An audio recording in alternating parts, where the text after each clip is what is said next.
First one was understanding anger. Second one was looking at the root cause of anger and what's the difference between a Gurmukh and Manmukh when it comes to anger. And today we're going to look at learning and growing. Now that we know those things, what does it mean for us? And specifically looking at how the mind's manipulated and what this word manipulation means. And then we'll continue from there. So the first thing is quick recap, most important. So understanding anger, if you remember, there's a difference between how we see anger as society, how we're taught about the concept of anger, how it's deemed as a normal part of society, normal part of being a human. It's just very much permitted. It's also how the brain processes things. It's a way of communicating effectively using anger. And this is how society kind of looks at the world of anger and what that means to us. But as Gurbani says in Gurmukhi, it's more that anger is not simply part of the mind. We're not born angry people, and we're born as a Jot Swarup, and then therefore there's no such stain of anger on us. So it's not permitted to be angry or feel angry towards people. This is simply not a good philosophy in life. And the Gurmukh recognizes, if you remember, this all recap, so we should all remember these things. The anger is part of Tamogun, which is one of the worst hatha that we can spend our time in.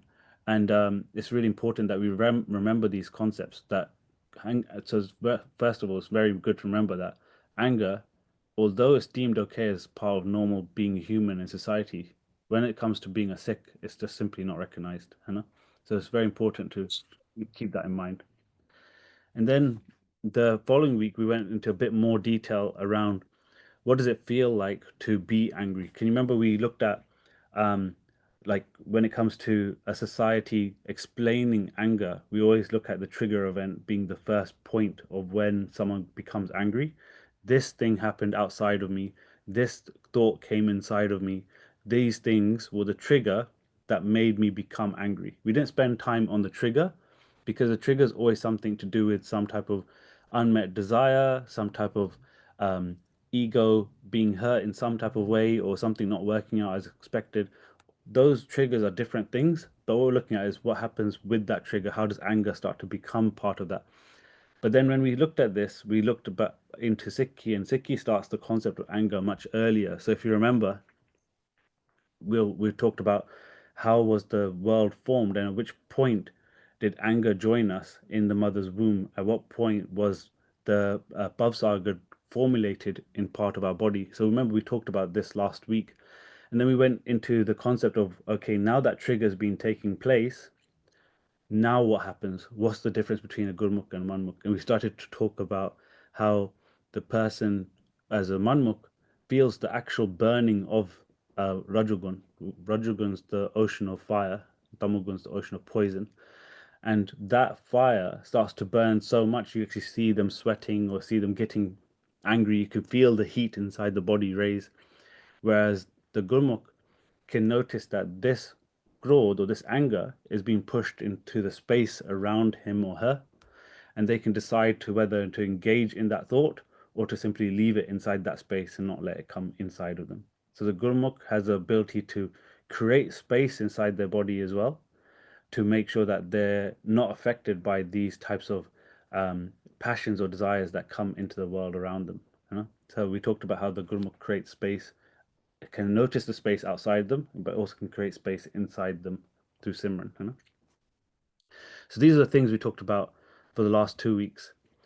And I think the one thing that always comes up every single time, and you hear this in all of the programs that we go to when it comes to doing Simran or meditating in any shape or form, whether you're doing Bart, or whether you're sitting and just listening to to the Shabad, or whether you're doing Simran on the Shabad, or whether you're doing nothing. Literally, when I say nothing, I mean there's no thoughts, nothing. We always ask the same question: are you the body or are you the Jot? I think this is one question that only through experience of Simran, only through experience of the space inside you, will you realize that what this question is really asking. This question is not asking, are you the body? Oh, no, I'm not the body. I don't feel like I'm the body today. This question is so deep, it's asking you whether you're connected to this dunya at all. All these materialistic things, anything made with atoms, anything made with mass, or anything made from material, all of this is body, all of this is creation. Whereas what we're saying, if you're Jyot Swarup, you're outside of all of this. You've gone way further behind. You're way out of this world that we see around us. And I think this is where we can talk about space, you know? This mental space, this capacity for space is the thing that gives a lot of peace. So we're going to talk a little bit more about this peace concept today. So it's very easy to say, huh, I'm different from my body. I'm a Jyot, you know, I'm different. But if you're a Jyot, this is the things you must be able to answer. Can you recognize the space inside you, you know, this void? And then when there's this void or the space that sits inside you, can you sit there? Yeah. Can you stay in one place inside that void? And then when you're there, can you stop the mind from misbehaving? You know? So it's very important that you have all three of these because then this helps you essentially have peace. You actually sit. You know? So just like we talked about, I think we talked about last week, where we said when you're young and your parents teach you how to sit, you know, we say, okay, sit here. Now sit for more than 10 seconds, sit for more than 20 seconds, sit for 5 minutes, sit with your legs crossed.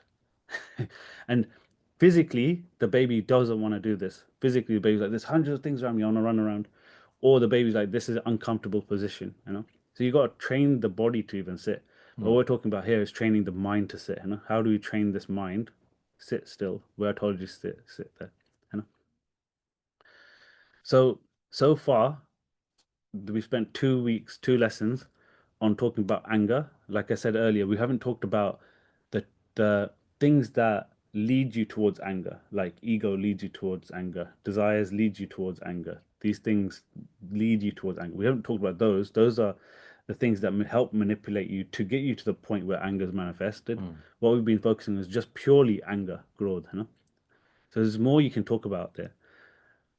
But what we haven't done is focused on you. Yeah. So we talked a lot about anger, but now today we want to talk about you inside of this kind of world where anger also exists, you know?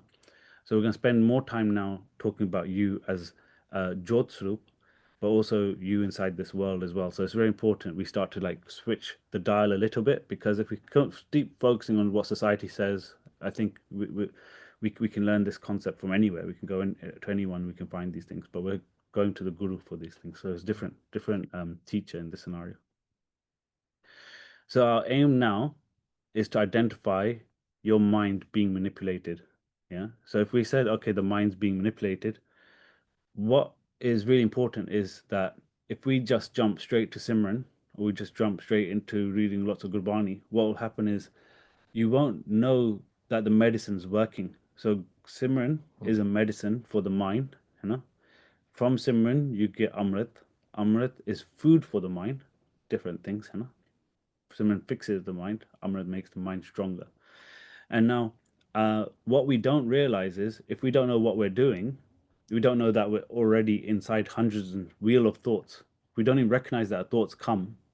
We don't know we're manipulated, you know? So we don't know where we are right now. So what we're trying to do is like look at the current state we have now, and then we look at the state we want to be in. Okay. So we're trying to go step by step. So, oh, I didn't get a chance to animate this. So apologies. So basically, here what we did was we looked at the homes that we have. You know, so we've got three homes inside us. So one is Bab Sagar, which is Karl's home. You know, and in Gurbani it says God issues Waheguru issues His command for Karl to show this Kale, and the Kale is Tregun. When it says Tregun, means three guns, three huts. Satugun, Rajugun, Tamugun, Ke, Teri Sab Maya. All of this is Maya's world. So the Jyot, our Jyot is inside there, in the middle of that. So we're inside Karl's home. We got three homes, remember? Then we got another home called Son, or Mokdi hut, the fourth hut. And fourth hut exists outside the three. And inside there, I actually listened to this from Paisera, I think a couple of weeks ago, and it came up again. It said, then one abides with, sorry, then one abides with the true Lord in his celestial home, the primal state of absorption in deep meditation, Sun Mandal, Sun Samadhi, sorry. So Sun, this place or this void, remember we just discussed this concept of space being so important. the space outside us, the space inside us. This space that we have is a massive space that we have. So the point is you have to recognize this space and then use the space for peace, for just that harmony, that balance, you know? That's our home. When I say our home, every single person has this home, you know? So we got a second home called Sun, and then the third home is Sachkhand, you know? That is Nirankar's home, Sachkhand Vase Nirankar. So there's three homes that we can exist in. We can pick which home we want to be in. But we've got to do the Kamai to be in any of these homes, you know?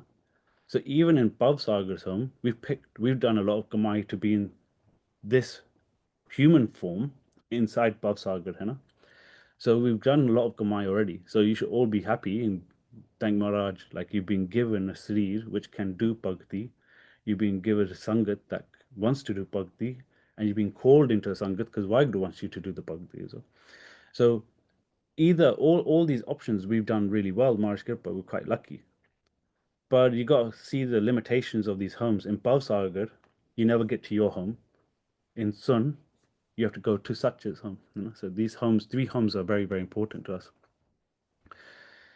And knowing the boundaries of these homes are important. So last week we talked about the journey of anger and how anger comes into the body and how anger comes into the mind. And if you remember, we did kind of like a timeline. And the moment the body's created as a baby, still inside the mother's womb, you also got essentially your turkutti in your nabbi belly button. These two Siriyas, these two boundaries, is which Bhavsagar is, where the Treguna, where the Satagun, Rajagun, Tamagun, all inside this space. And what you notice is there's two differences.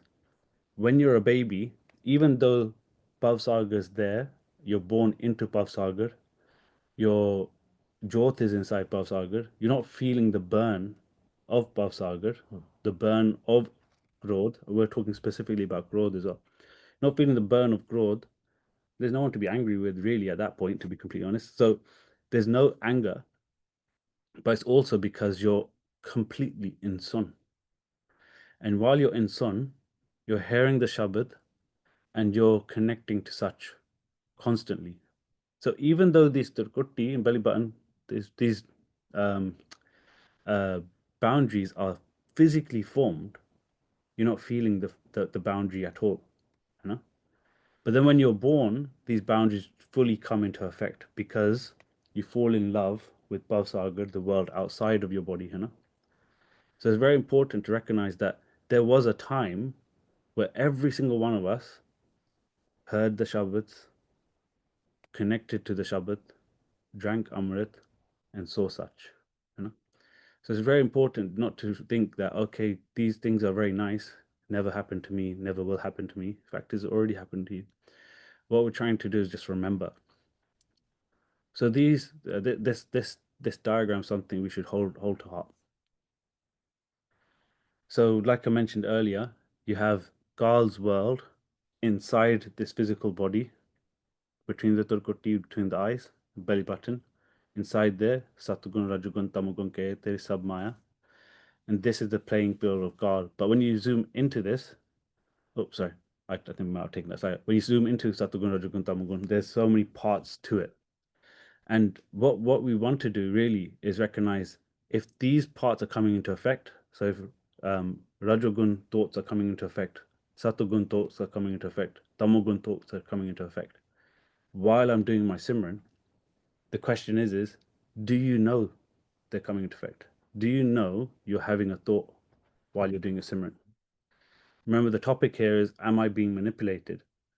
The question is then, if you're not being manipulated and this is not affecting you, then it's very easy because you can leave your mind in one place and you can come back tomorrow, the mind will still be sitting there. Yeah.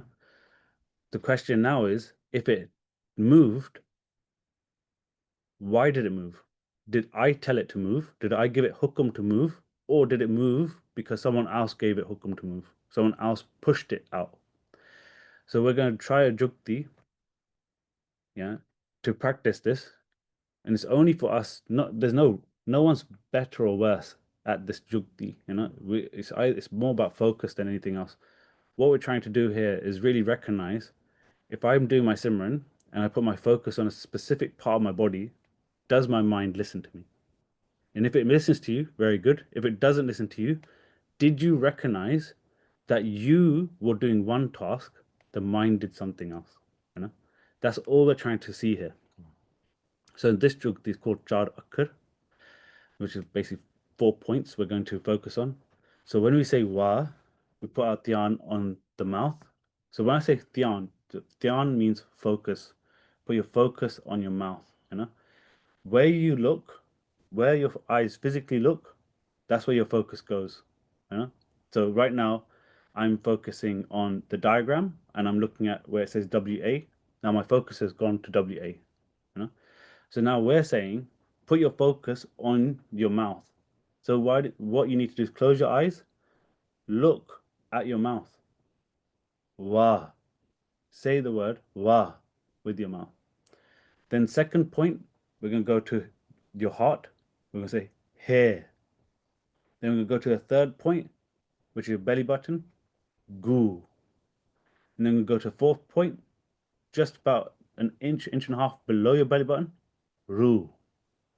So we're going to say wa, he, gu, ru. So we're going to focus on those 4 points. Remember the aim. Do your Simran. Tell the mind to listen to you and go to these places. If the mind creates a thought, just acknowledge that a thought came. No one's going to judge you. Just acknowledge the thought came. Okay, let's try this. We'll do it like maybe 1 or 2 minutes. But most important is we're just doing an exercise to see, are you being manipulated? Because you're in control of your mind. Let's see. Okay. Waheguru ji ਕਾ ਖਾਲਸਾ ਵਾਹਿਗੁਰੂ ਜੀ ਕੀ ਫਤਿਹ Waheguru Waheguru Waheguru Waheguru Waheguru Waheguru Waheguru Waheguru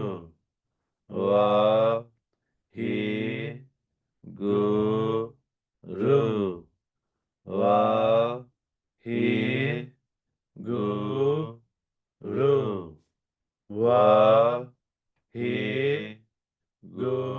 Waheguru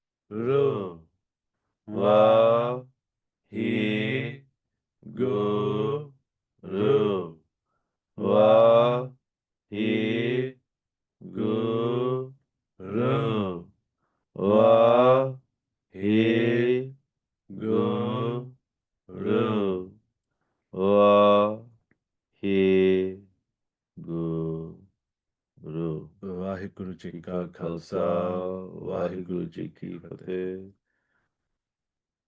So at the end of the session, if people got time, it would be good to discuss, did you have a thought? Did something come to mind that you thought about? Or did something come to mind that you didn't think about? It just came. And another thing that I've noticed when we were doing Simran is sometimes it takes a while for you to recognize that you're moving the mind. Your mind's not used to being moved. Your mind's not used to being told where to go. So it sometimes takes a long time to move from here, wa, to here. So it's very hard to sometimes move the mind. And we could talk a little bit more about this in the questions. But if you did have a thought, if a child, some type of furna came, what's happening is you're sitting there quietly, physically quietly. You're putting your dhyan in different places. And as you're putting your dhyan in those places, no problem, it's all very good. But the furna comes, and then your dhyan goes to the panj.